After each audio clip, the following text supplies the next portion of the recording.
خدا کا کلام زنجیروں سے نہیں باندھ سکتے۔ اگر ہم اس کے ساتھ مرے ہوں تو اسی کے ساتھ ہی جئیں گے۔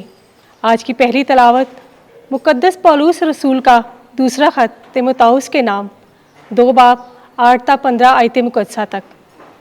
اے میرے فرزند، یاد رکھ کہ خداوند یسوع مسیح جو داؤد کی نسل سے ہے، میری اس انجیل کے موافق مردوں میں سے زندہ کیا گیا ہے، جس کے لیے میں یہاں تک دکھ اٹھاتا ہوں کہ بدکار کی مانند زنجیروں میں بندھا ہوا ہوں، مگر خدا کا کلام زنجیروں سے بند نہیں ہے۔ پس میں برگزیدوں کی خاطر سب کچھ سہتا ہوں، تاکہ وہ بھی اس نجات کو جو یسوع مسیح میں ہے آسمانی جلال سمیت حاصل کریں۔ یہ بات سچ ہے کہ اگر ہم ساتھ مرے ہوں تو ساتھ ہی جئیں گے، اگر ہم ساتھ دکھ اٹھائیں تو ساتھ ہی بادشاہی کریں گے، اگر ہم اس کا انکار کریں تو وہ بھی ہمارا انکار کرے گا، اگر ہم بے وفا ہو جائیں تو وہ وفادار رہتا ہے، کیونکہ وہ اپنا انکار نہیں کر سکتا۔ تو یہ باتیں یاد دلا اور خدا کو گواہ لا کر تاکید کر کہ لفظی تکرار نہ کریں، کیونکہ اس سے کچھ حاصل نہیں بجز اس کے کہ سننے والے برباد ہو جاتے ہیں۔ کوشش کر کہ تو خدا کا مقبول اور ایسا کارندہ ٹھہرے جس کو شرمانا نہ پڑے، اور جو حق کا کلام درستی سے پیش کرتا ہے۔ پاک کلام کے پڑھے اور سنے جانے پر خداوند کی برکت ہو۔ زبور 25 جماعتی جواب۔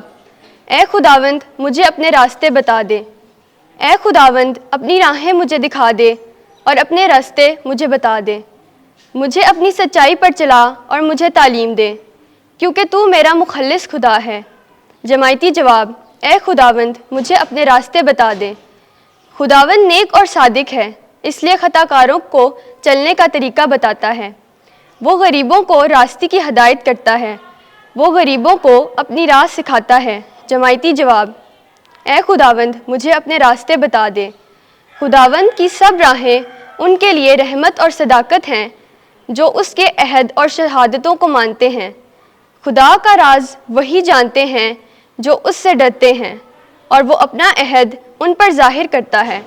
جماعتی جواب۔ اے خداوند مجھے اپنے راستے بتا دے۔ خداوند آپ کے ساتھ ہو۔ انجیل مقدس مرکز کے مطابق اے خداوند تیری تمجید ہو۔ 12واں باب 28ویں سے 34ویں آیت۔ پہلا حکم یہ ہے اور دوسرا اسی کی طرح ہے۔ ایک دن فقیوں میں سے ایک نے یسوع کے پاس آ کر اس سے پوچھا کہ سب سے پہلا حکم کون سا ہے؟ یسوع نے جواب دیا کہ پہلا یہ ہے، سن اے اسرائیل کہ خداوند ہمارا خدا ایک ہی خداوند ہے، پس تو خداوند اپنے خدا کو اپنے سارے دل سے، اپنی ساری جان اور اپنی ساری عقل اور اپنی ساری طاقت سے پیار کر۔ اور دوسرا یہ کہ تو اپنے ہمسائے کو اپنی مانند پیار کر۔ ان سے بڑا اور کوئی حکم نہیں۔ اور فقی نے اس سے کہا، کیا خوب ہے استاد، تو نے سچ کہا ہے کہ وہ ایک ہی ہے اور کہ اس کے سوا اور کوئی نہیں، اور کہ اس کو سارے دل اور ساری عقل اور ساری طاقت سے اور اپنے ہمسائے کو اپنی مانند پیار کرنا سب سوختنی قربانیوں اور ذبیحوں سے افضل ہے۔ جب یسوع نے دیکھا کہ اس نے عقل مندی سے جواب دیا تو اس سے کہا، تو خدا کی بادشاہی سے دور نہیں۔ اور بعد اس کے کسی نے اس سے سوال کرنے کی جرت نہ کی۔